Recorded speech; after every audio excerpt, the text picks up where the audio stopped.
জান্নাতীরা যখন জান্নাতে ঢুকবে আল্লাহ তাআলা প্রশ্ন করবেন, ও জান্নাতীরা, এই কোরআনে যত নাজ নেয়ামতের বর্ণনা দিয়েছিলাম তার সবগুলো কি তোমরা পাই টু পাই বুঝে পেয়েছো? জান্নাতীরা বলবে পেয়েছি।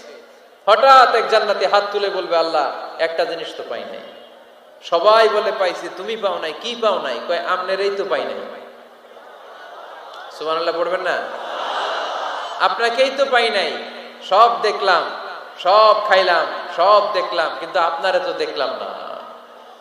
আল্লাহ তাআলা তখন বিশাল জান্নাতের এক কনফারেন্স রুমে সবাইকে বসিয়ে আল্লাহর দিদার মানুষকে দেখাবেন। আল্লাহ তাআলা তার গোপন সৌন্দর্যকে সেদিন জান্নাতীদের সামনে প্রকাশ করে দিবেন। আল্লাহর হাবিব বসবেন ওই কনফারেন্স রুমে সবার সামনে। আল্লাহর হাবিবের পেছনে বসবে অন্যান্য নবীরা, তারপরে সোহাদা, সালেহীন, আউলিয়া সবাই বসবে ওই জান্নাতের কনফারেন্স রুমে।